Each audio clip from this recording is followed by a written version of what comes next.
So, Professor Nyong'o, you have recently been Minister of Medical Sciences for the Kenyan government, overseeing a vast and complicated health system, and yet you're not a physician. Now, we know that physicians often are not very good as ministers of health, and there are many things they need to attend to. But I'm wondering, how did the Kenyan government and the Kenyan population and the members of parliament think about having a non-physician be in charge of their health and their health system? Well, thank you very much, Jennifer. Scott, thank you for that generous introduction. First, I'm really very glad to meet Jennifer again after so many years. We were members of the Chicago Committee for the Liberation of Angola, Mozambique, and Guinea-Bissau. And we met people like Chisano in those days. It's good memories. But let me say this. In Kenya, really, since independence, the Ministry of Health has not always been led by physicians. What is interesting is that some physicians have become very good ministers of foreign affairs. I remember Dr. Munyo Wayaki was one of the most memorable Minister of Foreign Affairs in Kenya, and he was a physician. And physicians who have become Minister for Health have not been that successful. So I think generally when you go down the ages, you find that people who have held a health portfolio have generally been non-physicians. Because really being a minister does not necessarily call for your professional qualifications most of the time. I think it calls for your grasp of the issues in the ministry, how well you can articulate government policy, to what extent you are sensitive to the people's needs and concerns in that ministry, whether you can rally the leaders in the ministry to pursue certain objectives, the coalitions you can build in making sure that certain policies are followed. And I think in my case I had two advantages, really. That quite a number of senior civil servants in government, not just in my ministry, had been my students at the University of Nairobi. For example, in the Ministry of Health, we had two ministries. The Ministry of Public Health, which was headed by a colleague of mine from the other side of the coalition, and then the Ministry of Medical Services, which I headed. And the person who was permanent secretary in the Ministry of Public Health was my graduate student at the University of Nairobi. And then, as fate would have it, the people who were in the president's office had a PS who had been my student. So there were a lot of linkages in government that made it possible to at least have some supporters within government to deal with medical services. Secondly, I think generally health is a very difficult ministry to run, as Professor Julio Frankia will tell you.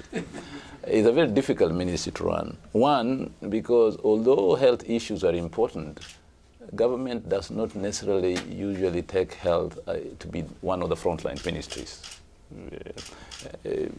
Health is not like education.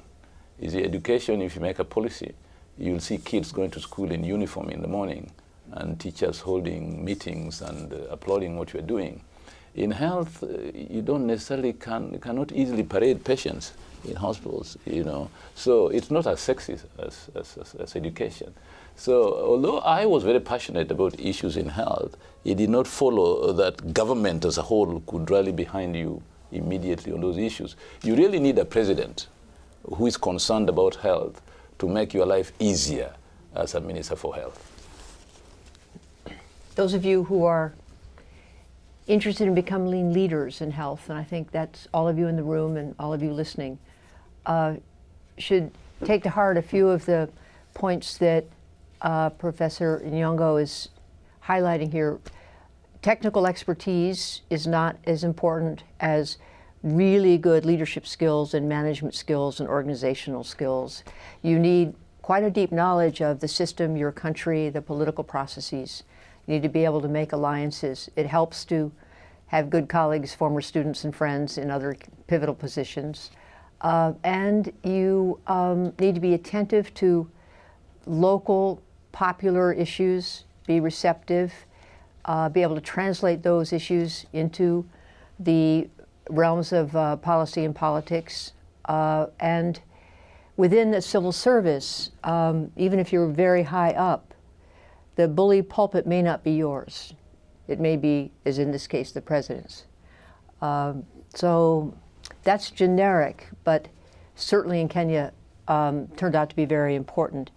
Could you describe one of the more difficult situations or controversies you had to deal with as a minister in this setting?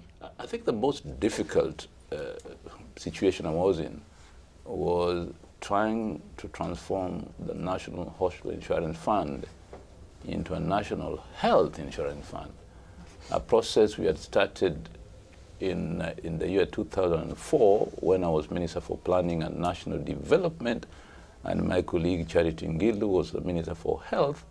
And at that point in time, the National Rainbow Coalition, which was really a coalition government, not as difficult as the one we had recently, but the National Rainbow Coalition had swept to power in 2002 December elections to remove the long-serving authoritarian President Moi from power, whose party, the Kenya African National Union, had been ruling the country since independence, as powerful as the Institutional Revolutionary Party in Mexico. And KANU had been in power for all these years.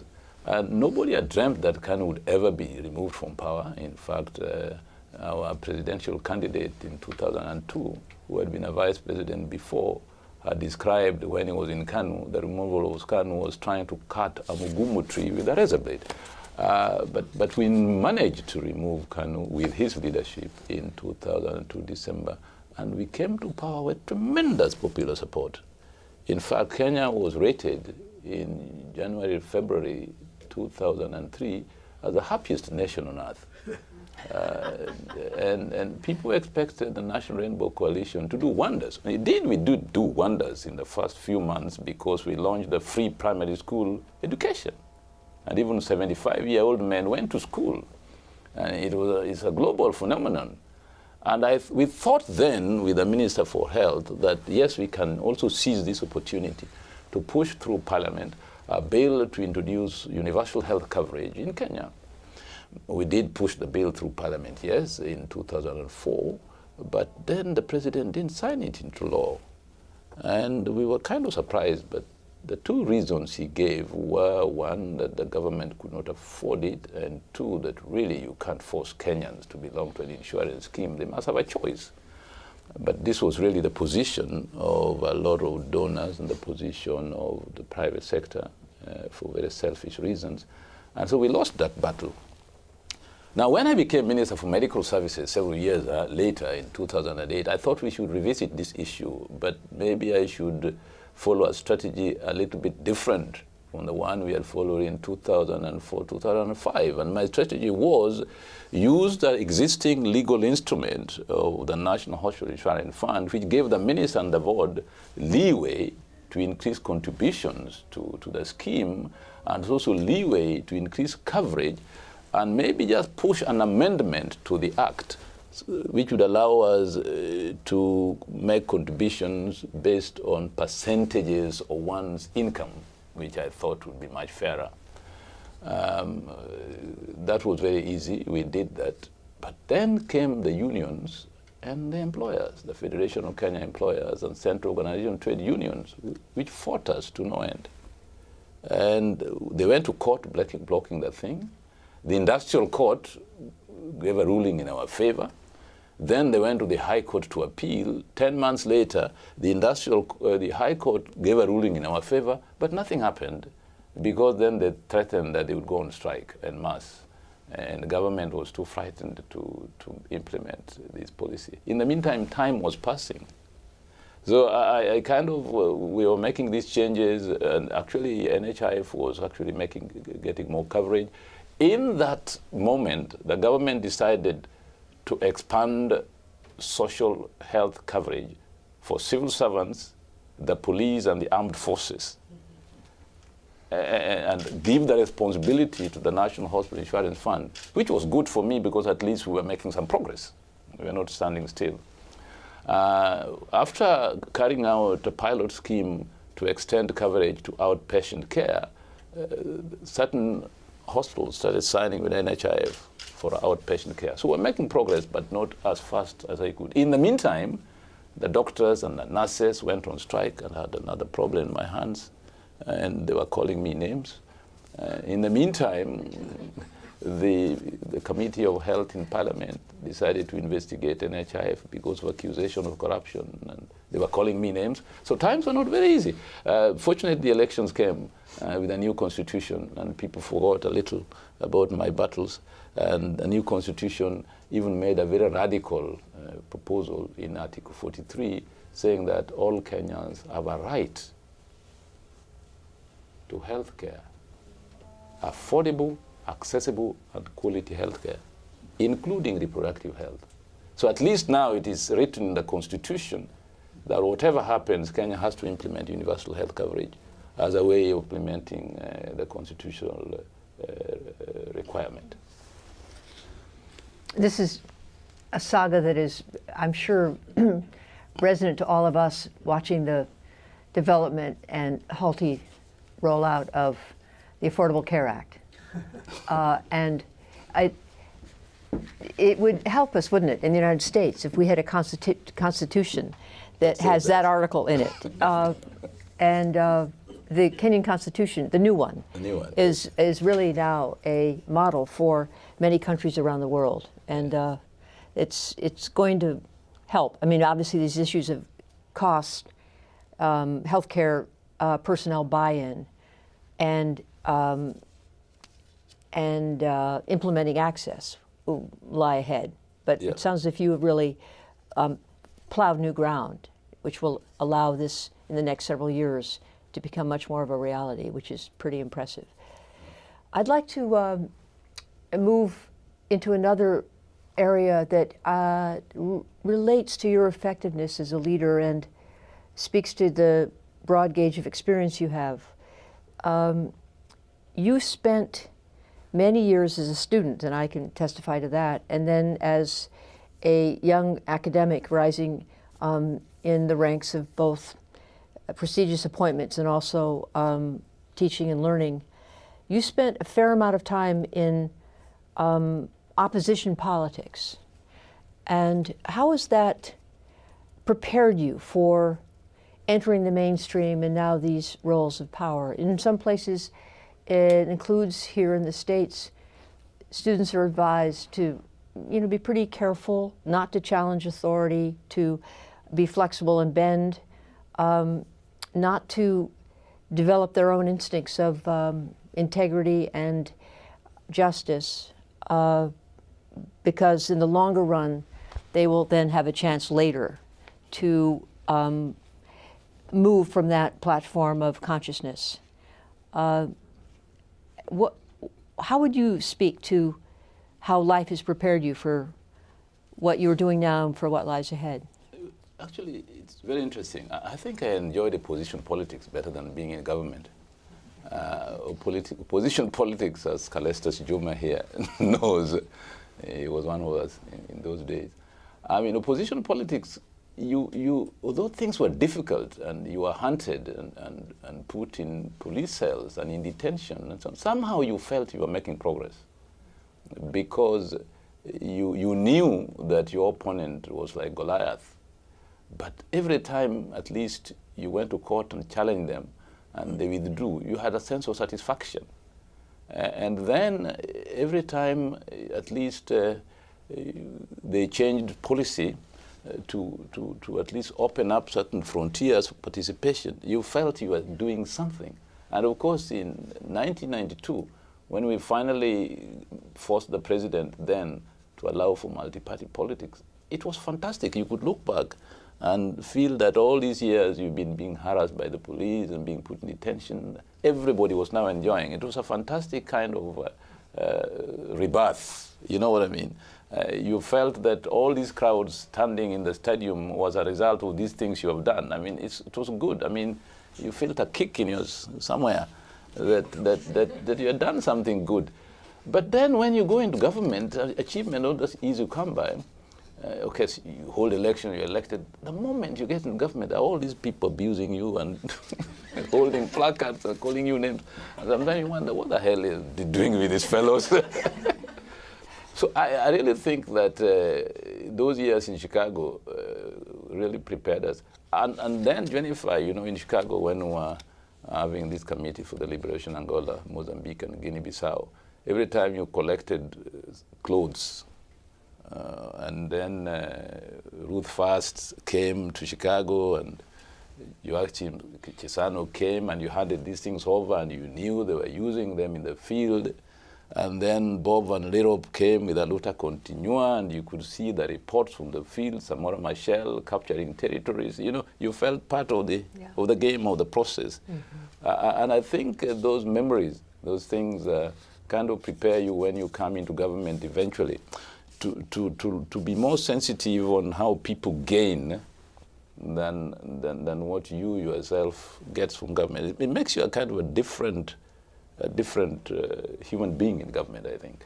And I would say that to me that is the thing that I remember most. And then finally, like in this last election, which our party, we had really hoped this time we're going to win. And then things happened, and then you're out of government.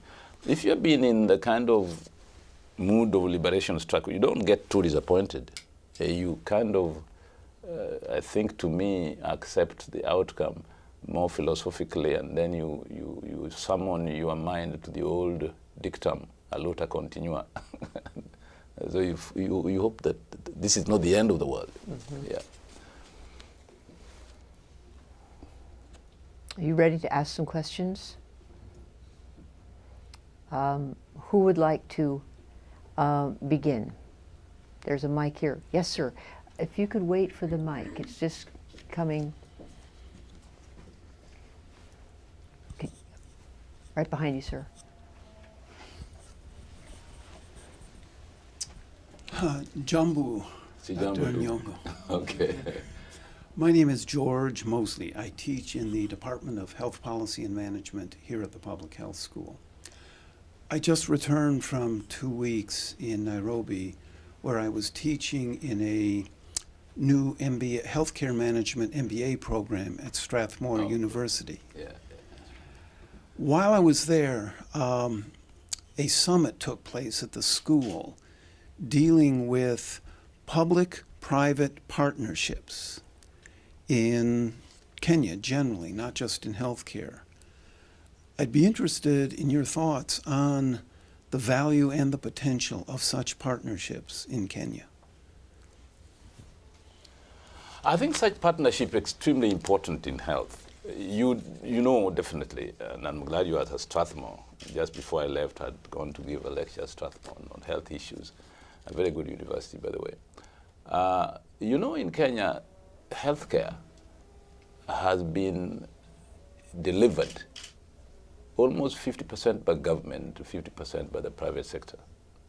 And in the private sector include faith-based organizations, which are very important in Kenya's health sector delivery system since colonial times. And in the private sector also include traditional healers who done quite a major job in delivering health, notwithstanding the various difficulties that you find in that sector. Traditional birth attendants who for a long time have been key. And in certain hospitals like Makalda Hospital in South Nyanza, where the medical superintendent has brought in traditional birth attendants and give them a maternity ward to do their work in the hospital, so that when they get into trouble, the formal sector of the hospital can help them. Now, that is what I mean by private sector. No Ministry of Health is going to go too far if you don't partner with the private sector. What I did when I was Minister for Medical Services in 2008, I called all the leaders of faith-based organizations to Limuru Conference Center, St. Paul's University. We had a big meeting, and we agreed to sign a memorandum of understanding on the ministry working with them and agree on certain terms, you see, how we're going to work together. Because without them, you can't deliver health in certain sectors of Kenya. And secondly, when you come to universal health coverage, Let me give you an example. In the year 2010, July, I was diagnosed with prostate cancer. My wife Dorothy is here. And then we suddenly realized that there were no facilities that could help me in Kenya. We didn't have a single hospital with radiation, for example, except Kenyatta National Hospital, which was, by all intents and purposes, not very advanced. So I had to go and get treatment at the University of California, San Francisco, at the Helen Diller Comprehensive Cancer Care Center, which is a very good facility. But then when we came back, we got very concerned about this. And I had discussions with the private hospitals. Within no time, in fact, at that point in time, only MP Shah Hospital had a cancer center, but they were still in the process of building it. When I came back, as a result of our discussing these things openly, within no time, Aga Khan University started a heart and oncology center. Nairobi Hospital started an oncology and center, and Moi Teaching and Referral Hospital in conjunction Indiana Hospital initiated. So since 2010, there's been a tremendous development of cancer facilities in Kenya, particularly in the private sector. Why am I saying this? Because in the event that a Kenyan needs cancer treatment, you're much more likely to get better treatment in the private sector than in the government sector. What is the barrier? The barrier is cost. If government puts in place a universal health coverage, which means that you open access, then somebody can have access to health care in the private sector as well as the public sector, because there's a financial mechanism that makes you access the good facilities in the private sector. Government does not need to all the time invest in these facilities. If the private sector can do it, and then if through health insurance, people can have access to that facility. And that's why my main concern with universal health coverage is that it deals with the issue of access, the barrier to quality and affordable health care. In the Constitution, it says that Kenyans have a right of access to affordable and quality health care. It doesn't tell you where. What I'm saying is that where could easily be in the private sector. And unless the health insurance or universal coverage is robust enough, you cannot have access. And we must make it robust enough so that we have that access. So these are issues of solidarity, really, Yeah. which is what underpins universal coverage, doesn't it? Yeah. Everybody has to be part of it.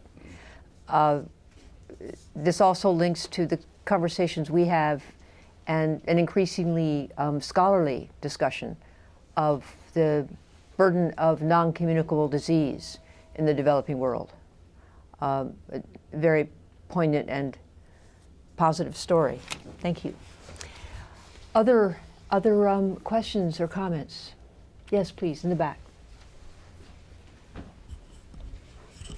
Hello, my name is Lily Muldoon. I'm a MPH student in the Global Health and Populations program, and I'm actually going to be going to your home province of Kenya, or of Kisumu, for my practicum in December and January, so I'm particularly interested in your ideas and wisdom. But I have a more overarching question with regards to donor funding. From my international experience and what I've been learning in the program is about the prevalence of donor-driven development, and that a lot of our funding is being channeled through these vertical programs. And I'm curious how you, when you were in the position of the Minister of Medical Services, was able to direct this funding out of these silos and into issues that you have found to be the most important to meet your objectives of your country. Asante. Asante sana dadangu. Now, I will answer that question with reference to one specific issue that I handled in the Ministry of Medical Services very successfully. I mean, it's an issue that I'm proud of. If I didn't do anything else, that one was successful. and it was successful because I approached it rather unconventionally. In the first week or month of being in office, I've learned that really if you are in government and you're going to do something, do it in the first month. Don't wait, and don't be too worried about the laws and the regulations and so on. Because if you are, you get nowhere. I followed the law to the letter in the issue of National Hospital Insurance Fund. And I didn't go as far as when I did the Kenya Medical Supplies Agency, which is a supplies agency for some pharmaceuticals and drugs and so on. What happened with Kenya Medical Supplies Agency, KEMSA, is when I became minister, it was in a mess.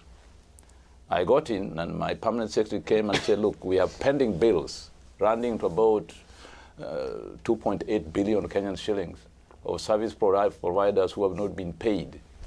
And then when we looked at the files, we say we could divide them in 3 categories. 1, genuine pending bills. 2, doubtful pending bills. And 3, fraudulent pending bills. And I say the fraudulent one, forget. You just tell them we are not paying them.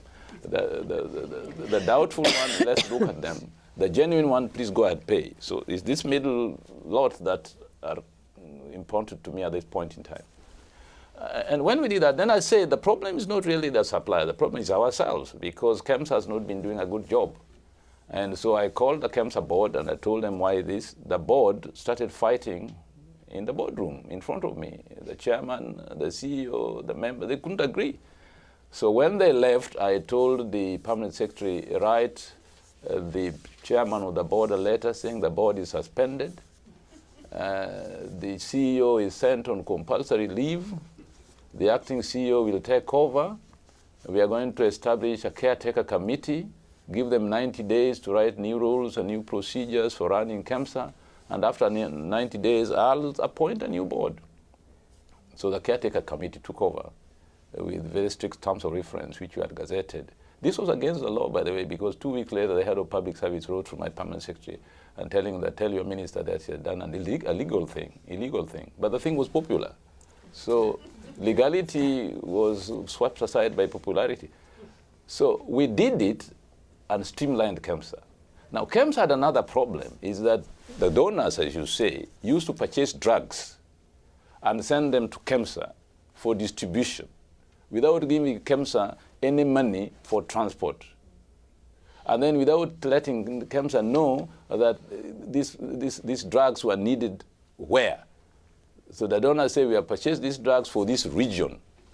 So KEMSA said, but why do you just purchase drugs without informing us? Say, well, that is the sector of health that we are concerned with. Then those are the reasons why we had pending bills too, because KEMSA could not keep track of these medicines that used to arrive haphazardly. So I called also the donor and said, we are not going to do that. If you want to purchase drugs, we have one purchasing entity called KEMSA. You'll give money to them, and then they will integrate this purchase within the overall. That kind of purchase also led to a very ridiculous instances where, for example, in Mandera District Hospital up in the north, a donor would purchase malarial drugs. KEMSA would also supply their standard kits.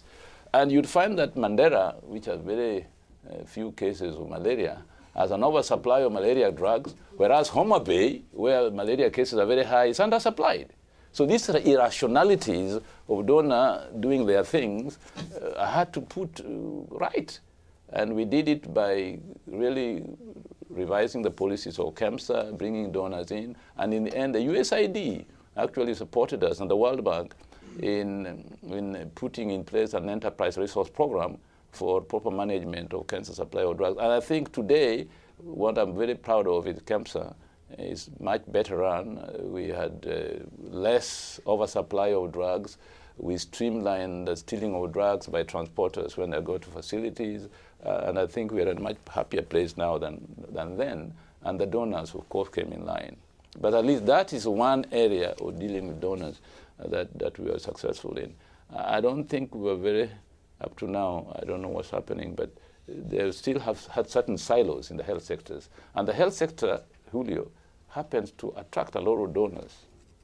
I think it's an area in which donors are very active because I think the health sector, following HIV/AIDS and so on,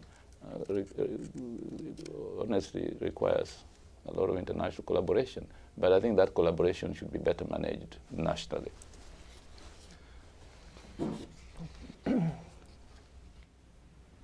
That was an unexpectedly detailed answer, but it was very instructive, right? You see someone with expertise in management and budget and finance pushing back at the donors at the national level. That's probably what's required much more often and in a more widespread way. Because even the donors, as USAID, they're now becoming aware that this whole structure of donor-driven aid in the health sector has become quite lopsided and always inefficient. Other questions? Yes, please.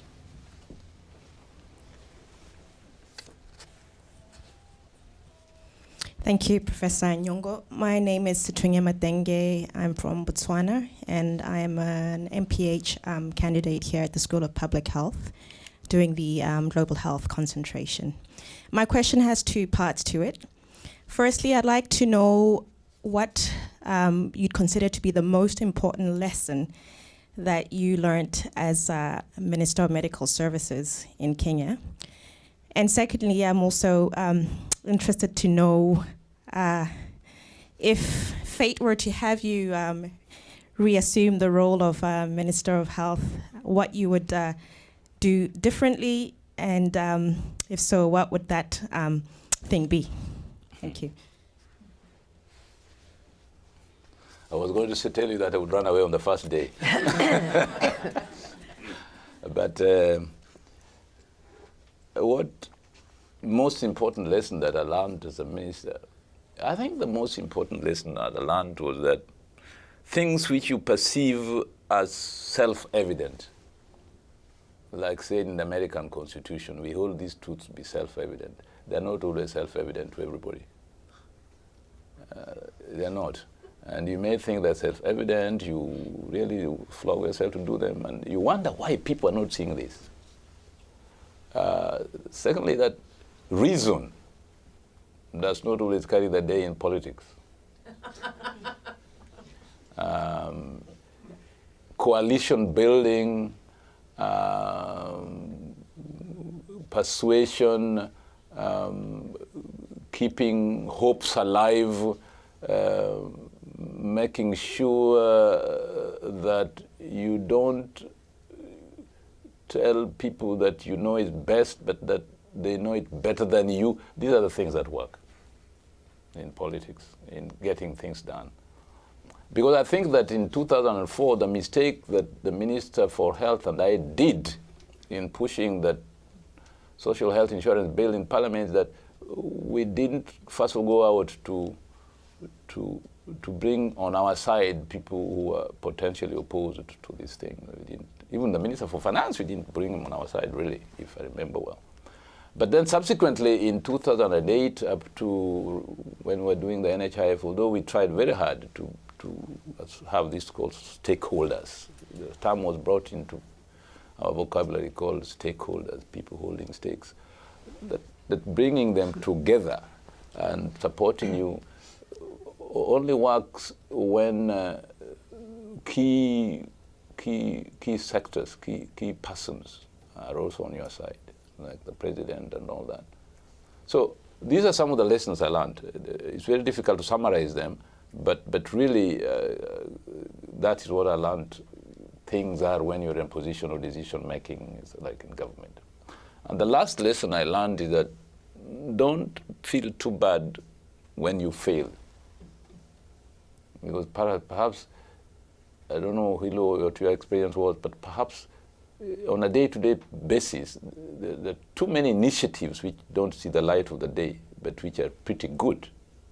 So you record them and hope they will appear in your memoirs one of these days. The second thing that you raised was, if I would have to go back, what would I do differently? I don't know. I don't really know, because if I were to go back, the context would be very different. You know, things change so much. And then it depends on what kind of people you arrive back with in government. I mean, the coalition of people, the congregation of people, the configuration of people you arrive back with in government. The perimeters were so different that if you try to revisit, maybe even be more dangerous. But I think what you do different is not to commit the same mistakes you committed before, because then you'll be very foolish. I think the thing is that you learn for those mistakes, study the context in which you are working, look at the policies you are pursuing, and do it smarter.